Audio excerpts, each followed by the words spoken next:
Welcome to the Contractor Success Forum. Today we got an exciting topic: how bank feed accounting may be ruining your construction company. We have our experts with us: Wade Carpenter, Carpenter and Company CPAs, and Stephen Brown, McDaniel Whitley Bonding and Insurance Agency. And I'm Rob Williams, author of The Pumpkin Plan for Contractors. Man, bank feed, it's so easy. It all happens.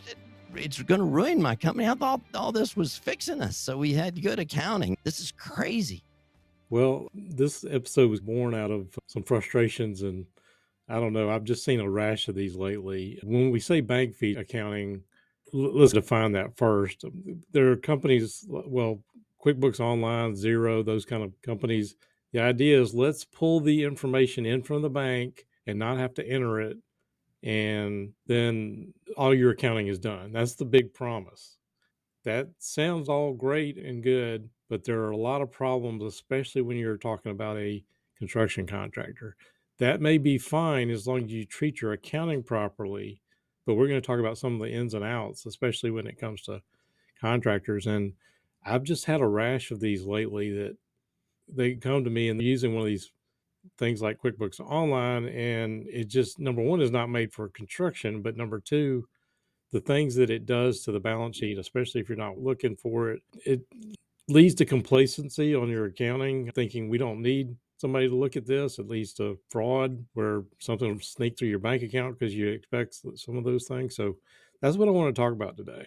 That's a great point, Wade, that you don't think you need to look at it anymore. I think that just registered for me because it gets automated. And I did look at them for a while, but then after it happens correctly 5 or 10 times, you tend to quit looking at it. And then it may not be right the 11th time or something. And there's always something for me. It's almost every month that I've got multiple things that I manually have to do that don't follow the rules. Even on my little business, it's not as complicated as construction. So are all bank feeds bad, Wade? No, it's just that you have to treat it properly. And when we're talking about the fraud issue, a lot of businesses don't realize that you don't have the same protections as an individual. You've got, I think, 24 hours or something like that to report these frauds, or you could be losing that money if it's already out of your bank account. You got Ooh, more I didn't know that. protection. Yeah, talk to a banker sometime about that because I've seen losses all the time. And if you don't report it properly and quickly enough, you could be out that money, whether you like it or not. But Yeah, the problem is people are relying on this, and there are rules that are set up, and sometimes they don't put it all in the same place. But there are a multitude of things that I want to talk about on this. explain what a rule is again. I know I just said that too, and I realized probably a lot of these guys don't know what we're talking about. So one of these, like QuickBooks Online, transaction comes in from, I don't know, Walmart or something like that. I'm just making something up here, but maybe you bought fuel at Walmart's gas station or something like that. So sometimes you set up a rule in the program and it says if it comes in from this vendor, we're going to stick it in this particular category. And sometimes they come across very differently. Sometimes they're just completely wrong. So in theory, that's great, but we're going to talk about some of the issues with job costing and stuff like that. But what we're talking about with the rules, these bank rules that we set up and says this vendor goes to this, that's what we're talking about. Yeah, got it. Okay, so the bank feed, you got all these transactions automatically downloading into your accounting software system. And it's designed where you don't have to go in there and retype each transaction and post it to the right place. But these transactions come in from the bank. How do you code these to the right job cost? Well, the problem is the job costing doesn't get done, number one, but Mhm. the problem is relying on these things. They come in, and again, the feeds in from the bank sometimes will break as well. We see all the time, sometimes they will double post, and people are not.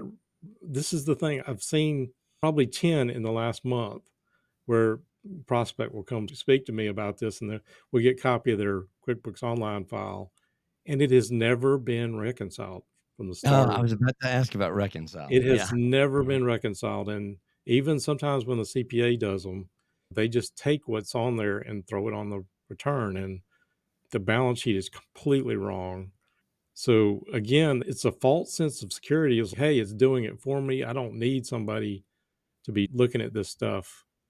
And we're going to get into it, but it leads to misconceptions about how we're doing.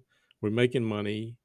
And, I guess until we get into the details, I hope that makes sense. Yeah. It does. Yeah. I'm finding that, well, two things I was going to say, but one of them, the reconciling, I reconcile so much more often now. I do my books. I have a CPA and stuff, but I do my books often because I like to keep up with them and look at them and see where I am. But I don't wait for the statements. And I do have kind of a question about that. Is there something bad about that? I'll look at the balance because one, I know my credit cards don't do that, but the bank account will give me the balance at each transaction. So I can just pick that and put that in the ending date and put it in there. I don't know if there's some kind of a procedure where you're actually supposed to take the statement that's mailed to you every month. I just, whenever I'm in there doing my books, I'll go to the bank account and just type it in there and reconcile it so quick. But I know I used to not do that and I get into a mess, but a reconcile like all the time now is just sort of a check to see what mistakes, not if, because I always make a mistake, but what mistakes I've made somehow. Mhm. Yeah. I never asked anybody, Wade. Well, typically you would do it when the statement comes out, when you do formal reconciliation, but we do it for a lot of our contractors. We keep up their cash every week. So we will reconcile it to a Okay. point, but not do the formal reconciliation. So we get it in balance.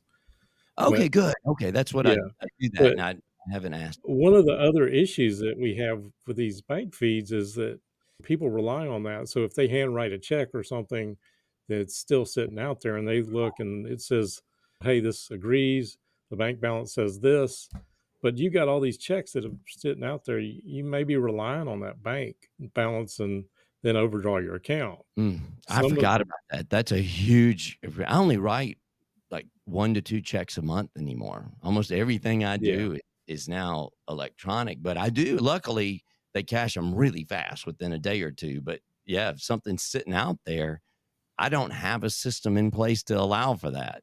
So, yeah. And again, this is a personal rant, but if you had a real estate agent or say an insurance agency or something that was simpler, then cash basis accounting is fine. But a contractor, we have the cash versus accrual thing. And yes, we could make the argument with profit first. And I'm going to talk about some of the issues with profit first in a little bit. But yes, there's some management that can be done on the cash level. But to really know how you're coming out on your jobs and overall, if you're winning, a huge check could come in one month and or a whole bunch of money could go out one month. And you don't know really how you're doing unless you keep accrual basis books, which leads into some of the other issues with double counting revenue and double counting expenses. So mm, can we go into that a little bit? Yeah, yeah. please. Yeah, that and the timing, boy, yeah, that's So let's talk about, say you invoice your jobs, you put your receivables in there in the, say, QuickBooks. I'm going to pick on QuickBooks Online. You put our receivable in there, but the bank feed pulls it in and says this deposit, the rule says it's income, so it automatically puts it in income. But when you did the accrual, you would generate that invoice, it also threw it in income. So number one, on your P&L, you're looking at doubling revenue. On the balance sheet, you're looking at, hey, there's a receivable that's still sitting out there that never cleared. So you're wrecking that side of, and I mean, I see that all the time where receivables are not even close. Same with payables. You got your payables, and when they come in from the bank and it's Home Depot or something, that rule is going to send it to materials. Maybe you put that bill in your account, so it never clears out the payable. So you're wrecked both the balance sheet and the P&L, and sometimes you may be double counting. So it can very easily lead to misconceptions of like, how are we doing? There are also sometimes like some of these canned rules that auto payment or whatever sends it into, say, the P&L when something should be capitalized and vice versa.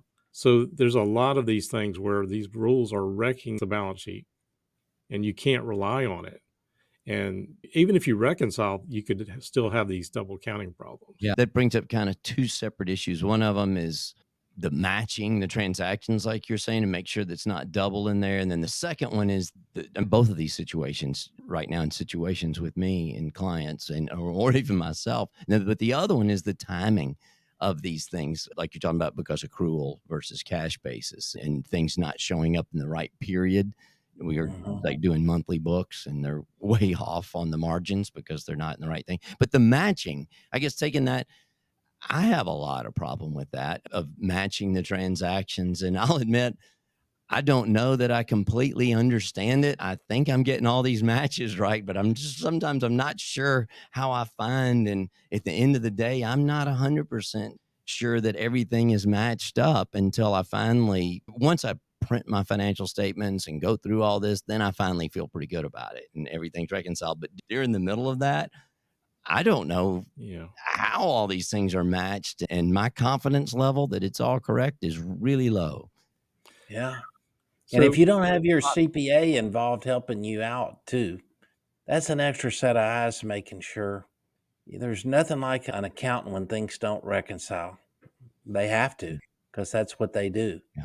I we don't mean, want to that's clean up it. the messes either, though. Yeah. So, That's right. And you but got to clean up the mess Yeah.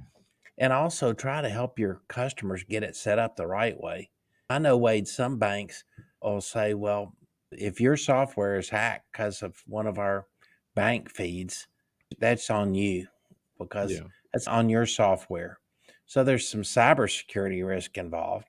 There's getting it set up the right way, like you said, with the rules and how it comes in. And then, like you also said, your in house books might show that you've got more or less profit or cash than you actually have because these postings have not been corrected. So, if I could, I'd like to go back to something said, which actually I wasn't really going to go into this point, but what Rob said was a great point. These rules that like a deposit would come in for a certain amount, but say you put two or three checks in. So you can't tie those in unless you run it through the accounting software properly. So you could have one big lump sum amount and you can't find it. So you just automatically send it into revenue. That's another issue where we have these double counting of revenue, and it's a constant problem of trying to keep these things in balance if you don't watch it. So Ah, yeah, Wade, you just pointed that out. Yeah, because we send it in there and then we're just assuming that it's going to get attached to that one. The computer's going to match them. But sometimes, like, there are a whole bunch of transactions for $1,000, like exactly at $1,000. It's like, okay, which $1,000 goes where with which one? And right. it's crazy. Well, even if you did the properly receiving on the receivable, but if you bunched them together and you didn't do the proper deposit, it's not going to match it. Mm, So hopefully that makes sense. But yeah. I hear the pain. Do I understand it? No, that's, but well, yeah. the pain for us CPAs is straightening this out. And I'm going to talk about some of these things like the profit first issues in a minute. Let's talk about the job costing. When I talk to a new client, that's the number one thing. They always want better information, but they're Mm, relying on these programs like bank feed accounting to pull this stuff in. Well, number one, the bank is going to pull it in by a vendor, but there is no way to tell it without manually going in there and saying, this is for this job. You can't really do it with a QuickBooks Online, but with the desktop version or some of these other softwares, you probably want a phase code cost code structure if you're trying to compare like your estimates to your actual. yeah. So the bank feeds just kill the ability to have this job costing unless you're going to go back and manually key everyone. And nobody does that because they think, hey, it's supposed to be doing all this stuff for me. Yeah, that's a great point. Yeah, because everything used to be manual. If we had these tickets that we had made that we stapled on top of every invoice, and we filled that out by hand, and we didn't actually enter the information from the invoice. We entered it in the computer from the ticket. And so I'm trying to think of Yeah. how that translates to these days. And I think a lot of it, when we did go to the automation, yes, I was still in business doing this when we had a little bit of this stuff, but we had to put the purchase order on there that had the job information and stuff. But that means you got to have a system that's doing that. And a lot of these guys that I'm talking to don't have that. So, Well, that's probably getting into another subject that I talk about all the time, but a purchase order system, if you do it properly and say you got subs, that's a great way to make sure that you don't have to go back to your project managers and go, how do we code this and where does it go with? But that's where we've had to build our own system to work with contractors remotely to be able to work with payables. But that's getting a little beyond the issue we're talking Yeah. about today with the bank feeds. But if I could, I'd kind of like to switch a little bit because Rob and I are both mastery certified in Profit First. And that is one of the main things that, and Rob's probably heard this too, that people, especially accountants, CPAs, bookkeepers that do books, they don't understand the system. They don't understand why this makes such a mess of their accounting. And the big thing with Profit First is we're going to put money into a certain income account. It comes in and then we allocate it. And if you're not actively in there putting it through your books, and like we did this bank transfer from here to here, then when the transfer comes in, the feed says, oh, okay, this is income for this transfer. This is an expense, or it came from somewhere else. So it's money back and forth. And straightening all those transfers out, it can create a huge mess. And that's why, Rob, I don't know if you've ever noticed, what you ever read the reviews on Profit First on Amazon. Yeah. Oh, Overwhelmingly, I've seen some videos on it. I hadn't read them really on Amazon.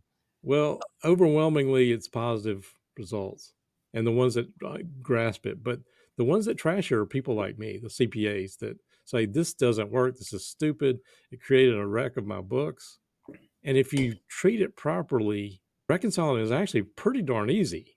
But if you're relying on these bank feeds to straighten out your transfers, it can create a complete nightmare. Yeah. And it's going to cost you more money to clean that stuff up if you're not treating it properly. So, Yeah. I self implemented for a year or two before I became a Profit First professional and learned some of the tips and tricks. And I had a mess. I had a whole system I was creating because I didn't know just some of the small things to do to keep it organized. And so I had a whole system that took me longer than my accounting system to keep it straight.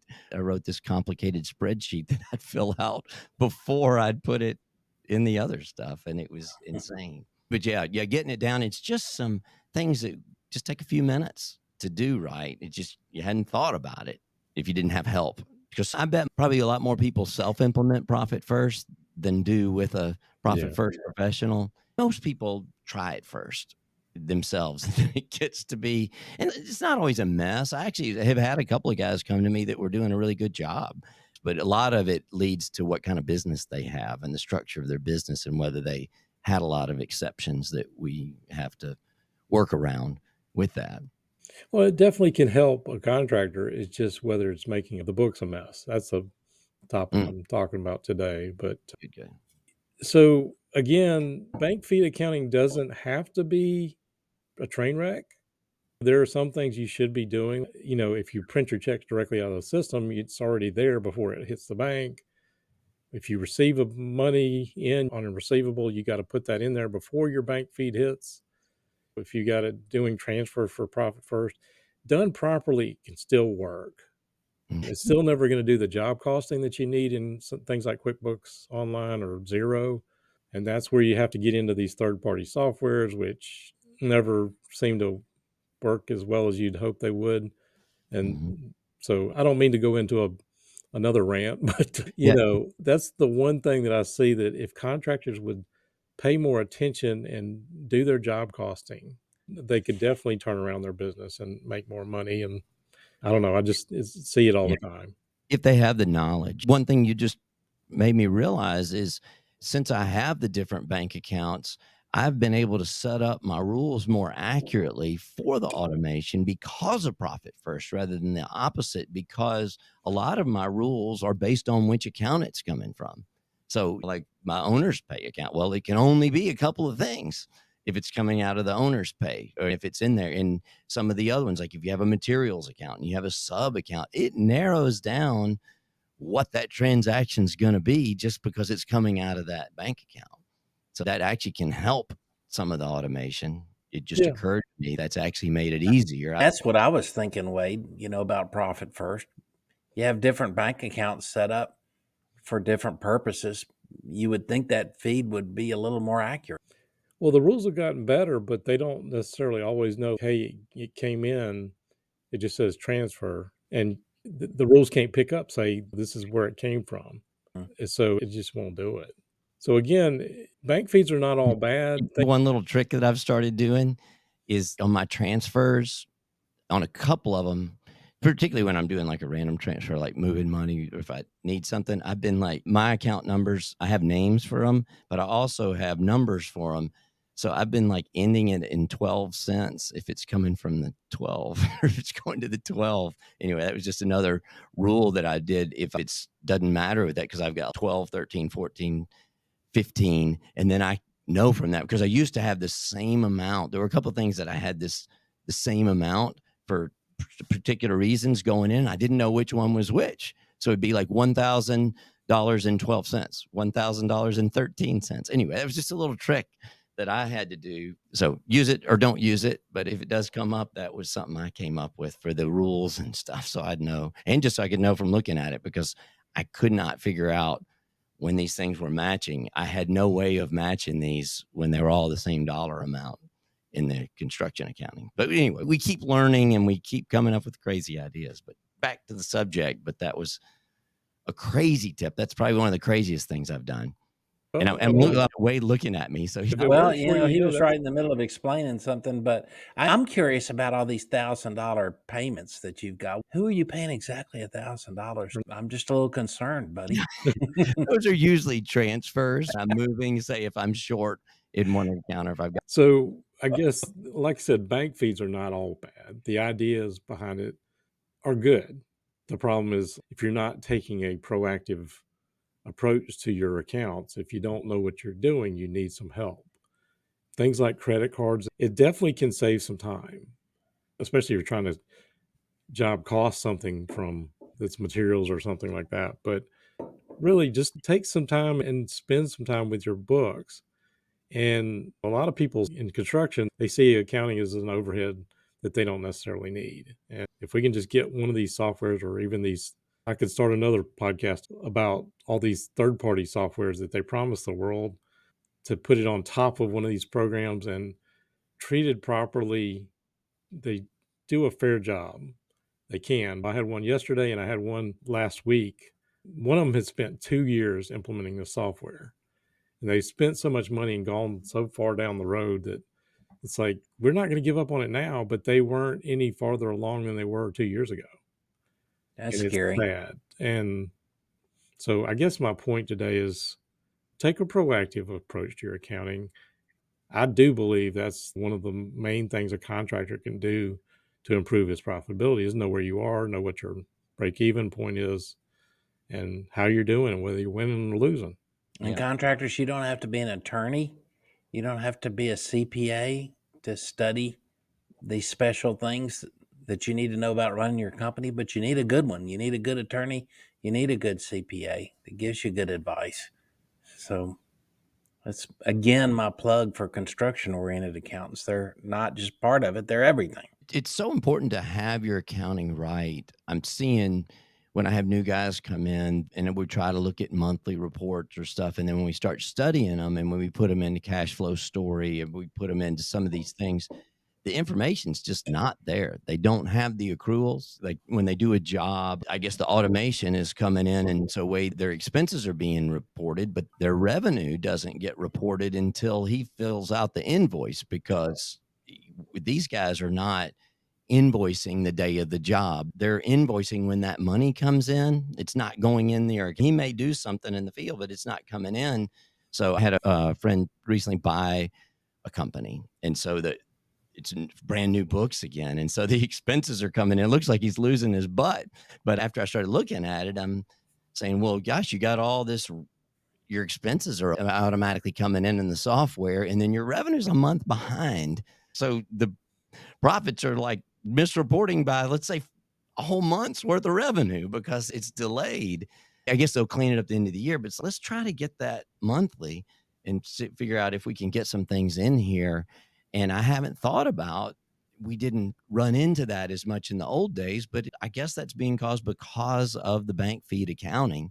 and certain things are coming in timely and certain things are not, and it's not an accrual, it's a cash balance system. There's so many things. You got me thinking about so many different things in the business now that I didn't realize it's because of the changes in bank feed accounting.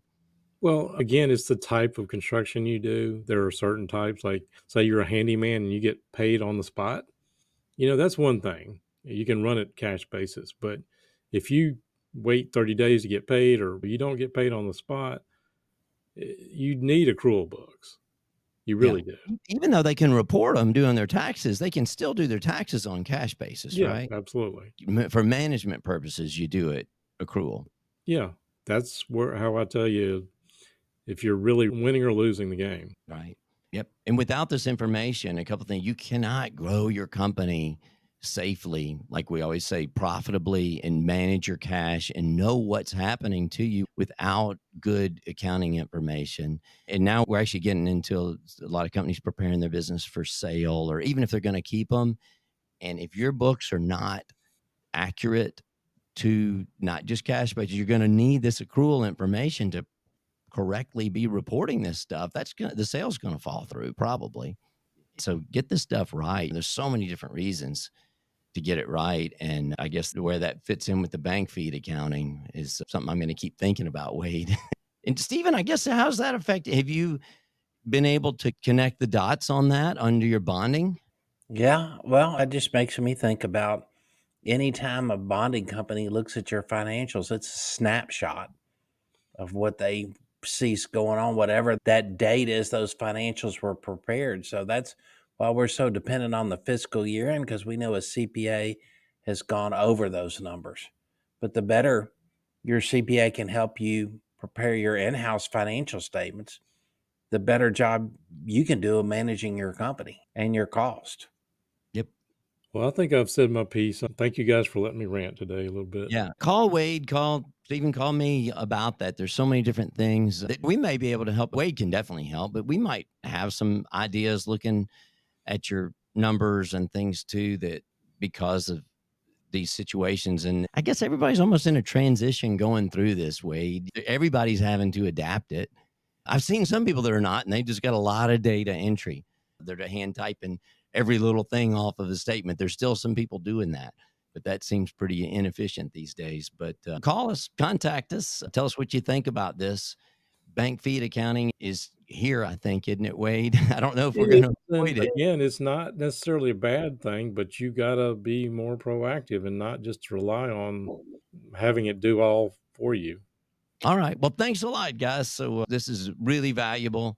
On the Contractor Success Forum, we have Stephen Brown, McDaniel Whitley Bonding and Insurance Agency. Give him a call, look him up, find out he is the insurance guy that actually cares about this stuff and is making a difference to his contractors working with them, because he's got 30 years doing this. And then Wade Carpenter, Carpenter and Company CPAs, he's got decades. He was doing this in the womb under his dad, I think. Mhm. So he's got so much time doing this as well.